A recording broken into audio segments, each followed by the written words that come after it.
What if the darkness you fear holds the key to your greatest strength? Ancient Egypt's goddess Maat understood the profound balance between shadow and light, a wisdom surprisingly relevant to our lives today. Join us as we uncover how her principles can help you integrate every part of yourself, leading to true harmony and power. You have been born into a lie, a grand and tragic oversimplification that has become the foundational program of your entire civilization. It is the lie of the Great War, the childish and comforting story that the universe is a battlefield between two opposing armies, the forces of light and the forces of darkness.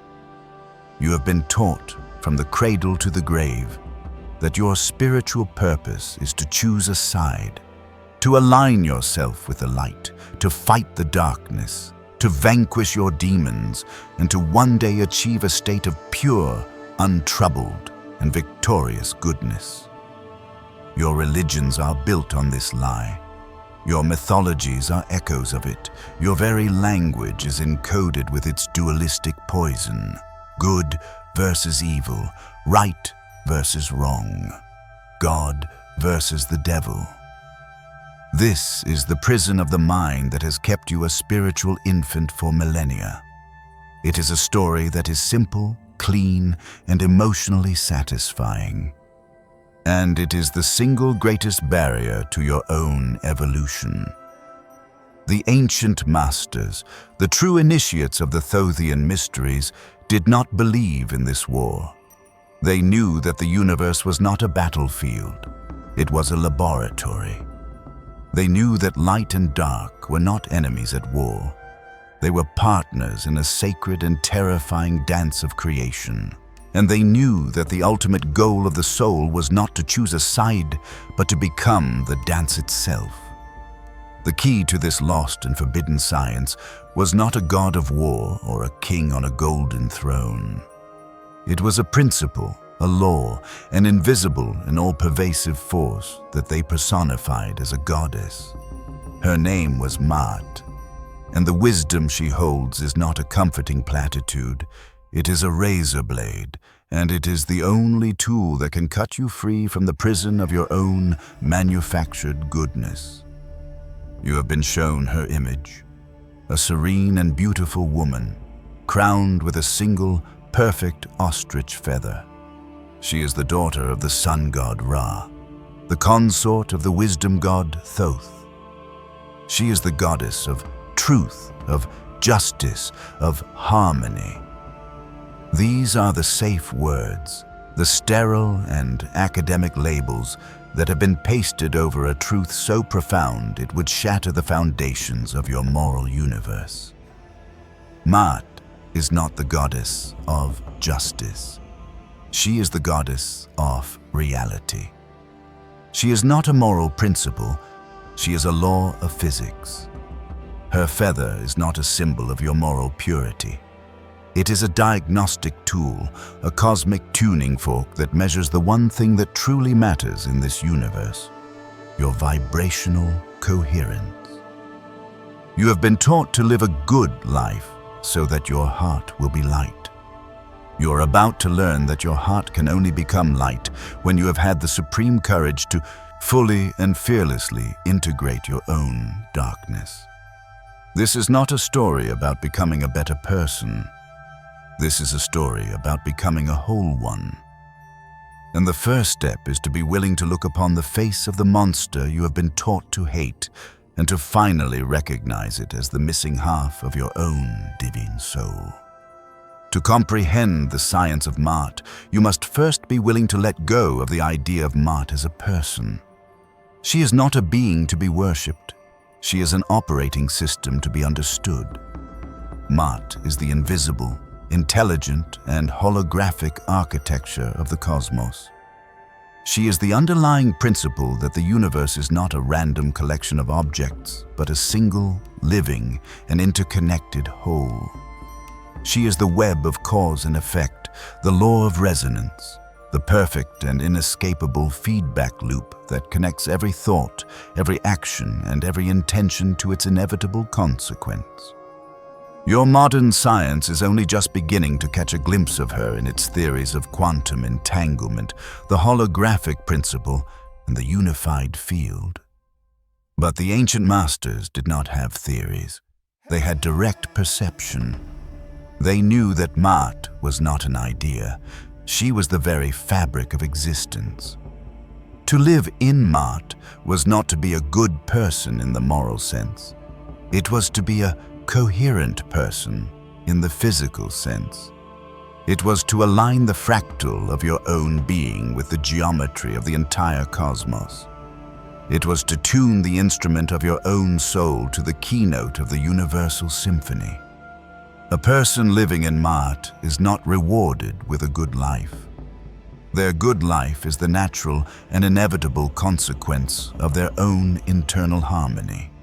Their life flows because they are swimming with the current of reality itself.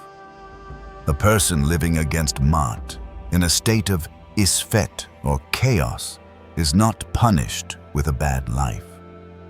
Their suffering is the natural and inevitable consequence of their own internal dissonance.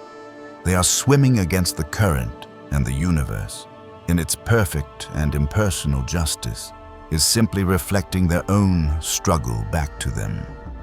Maat is not a judge. She is a mirror. This is the first and most terrifying truth. The universe is not judging you. It is only ever showing you a perfect reflection of your own vibrational state. But if Maat is the principle of order, of harmony, of the interconnected web, then what is the darkness you have been taught to fight? The Egyptians had a name for it, Isfet. And to understand Maat, you must first have the courage to understand her dark and necessary twin. Isfet is not evil. To label it as such is to fall back into the childish prison of duality. Isfet is chaos. It is the principle of entropy, of dissolution, of separation, of the unmanifest void from which all order arises and to which all order must eventually return. It is the great, dark, and silent ocean of potential upon which the ordered world of Maat is but a single, shimmering wave. Isfet is not a mistake in the system. It is an essential and co-equal part of the system. The great myth of Ra, the sun god, battling the serpent Apep each night, is the exoteric story of this principle. Ra is the agent of Maat, the principle of manifest light and order. Apep is the agent of Isfet, the principle of dissolution and the return to the void. The crucial secret, the one that the solar priesthoods tried to hide, is that this battle is not a war to be won. It is a dance to be balanced. Ra cannot kill Apep, because to destroy the principle of dissolution would be to destroy the universe itself. A universe without entropy is a universe without time, without change, without life and death. It would be a static, frozen and meaningless hell of perfect, eternal light. The light needs the darkness to give it context, to give it form, to give it a reason to be.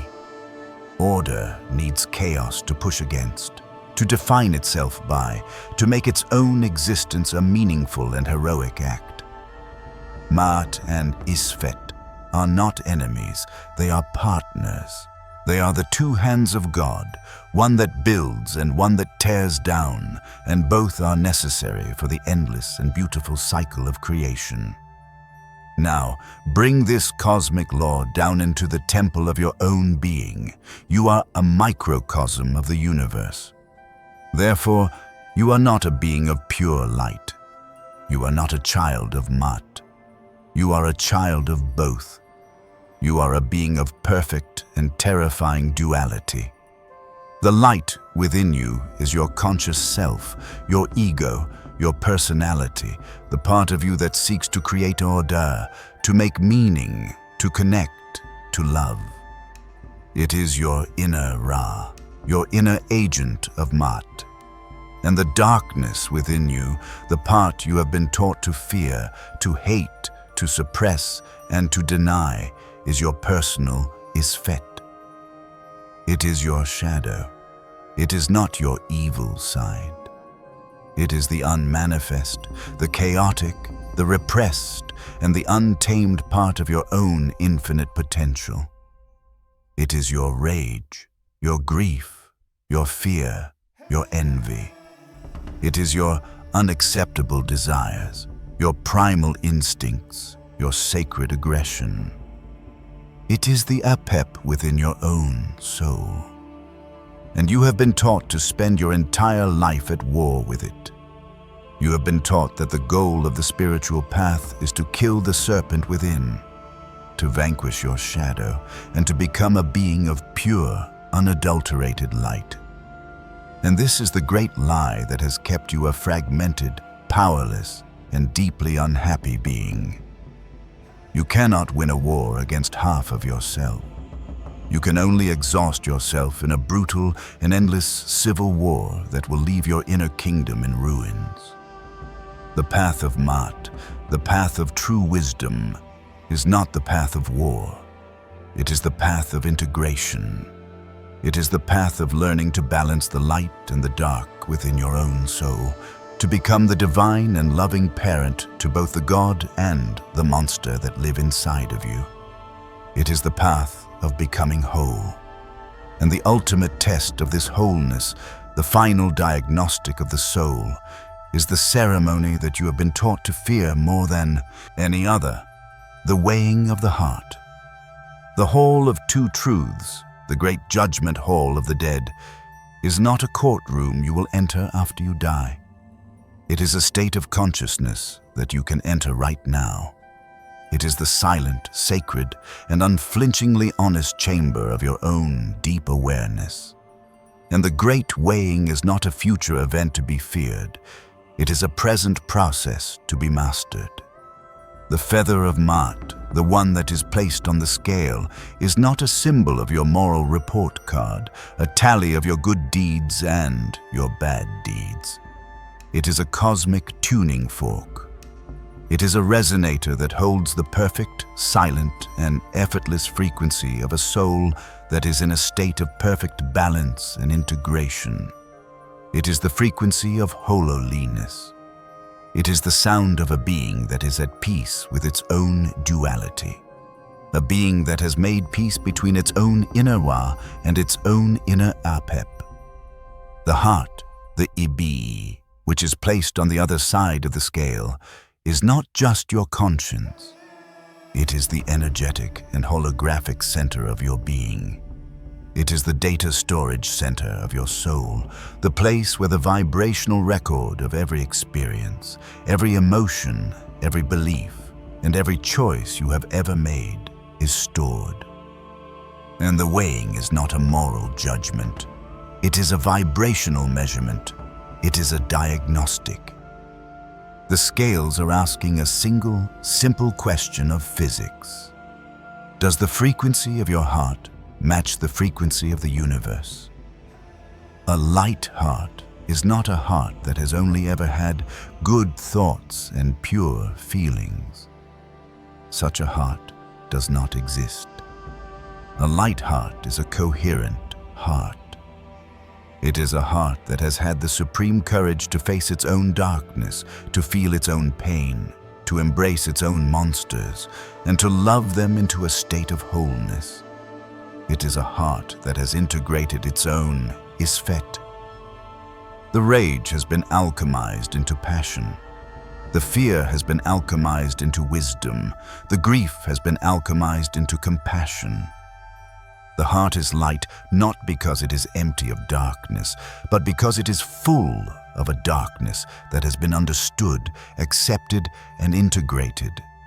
It is a heart that is no longer at war with itself. And a heart that is not at war with itself is in a state of profound and beautiful peace. It is in a state of Maat. It vibrates in perfect harmony with the feather. And a heavy heart is not a sinful heart. It is an unintegrated heart. It is a heart that is weighed down by the dense, chaotic, and unresolved energy of its own repressed shadow. It is weighed down by the grief you have refused to feel, by the rage you have swallowed, by the truths you have denied, by the parts of yourself that you have judged and condemned and exiled into the darkness of your own subconscious. These repressed energies do not go away. They become psychic tumors, dense knots of chaotic energy that drain your life force and disrupt your natural harmony.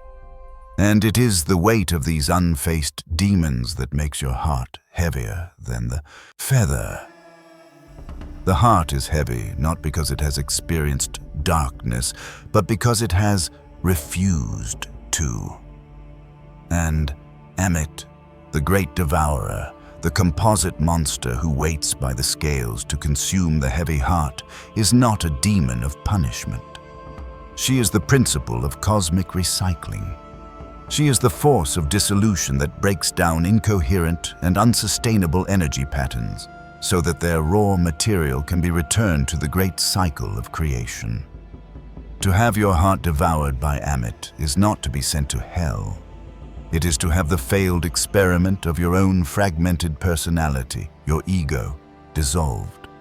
It is the recognition by the universe that this particular configuration of consciousness was not successful, that it was not able to achieve wholeness. And so, the soul is sent back into the great wheel of reincarnation, stripped of its old identity, to be given a new body, a new life, and another chance to learn the one and only lesson that matters, the lesson of integration. The entire purpose of your existence, of all your lifetimes, is to learn how to be your own divine alchemist, to learn the sacred technology of balancing the shadow and the light within your own heart, so that when you finally stand in the great hall, your heart will not just be as light as the feather. It will have become the feather. It will be a perfect and living expression of the cosmic law of harmony itself. The wisdom of Maat is not a philosophy to be contemplated. It is a technology to be applied. It is the great work of the soul. And the first step of this work is the most terrifying and the most necessary of all. It is the conscious and deliberate descent into your own darkness. You have been taught your entire life to do the opposite. You have been taught to look on the bright side, to think positive, to get over it, to let it go. This is the spirituality of denial. It is the path of the coward. It is the path that guarantees that your heart will remain heavy. The path of Maat is the path of the warrior. It is the path that says you cannot let go of a demon that you have never had the courage to look in the eye. You must turn around. You must stop running. You must be willing to journey into the duat of your own subconscious, the dark and frightening landscape of your own unfaced soul. This is the practice that the modern world calls shadow work. It is the act of sitting in the silent darkness and asking the monsters to come out. It is the act of inviting your repressed rage, your buried grief, your secret shames, and your deepest fears to the table, not to fight them, but to listen to them. This is the first and most crucial part of the integration process. You must be willing to feel. You must be willing to let the rage burn in your chest, to let the grief rack your body with sobs, to let the fear tremble in your bones, without judgment, without suppression, and without running away. You are not indulging the darkness. You are honoring it. You are giving a voice to the exiled parts of yourself. You are acknowledging that they too are a part of your wholeness. The second stage of the work is the application of the gaze of Thoth. As these dark energies arise, you must learn to observe them with the cold, clear, and non-judgmental intellect of the divine scribe. You are both the one who is feeling the storm and the one who is calmly watching it from the eye of the hurricane. You do not identify with the rage. You observe it. You ask it questions. Where did you come from? What truth are you trying to tell me? What boundary have I allowed to be crossed? You do not become the grief. You witness it. What have I lost? What part of me died that I did not properly mourn? You are not fighting your shadow. You are interviewing it. You are using your divine reason not to suppress your darkness, but to understand it. You are bringing the light of your conscious awareness into the darkest corners of your own being. And a darkness that is seen is no longer darkness. It is just energy. The third and final stage is the alchemy of the heart. This is the integration itself. Once you have allowed yourself to feel the raw energy of the shadow, and you have used your conscious mind to understand its truth, you must then perform the ultimate act of magic. You must love it.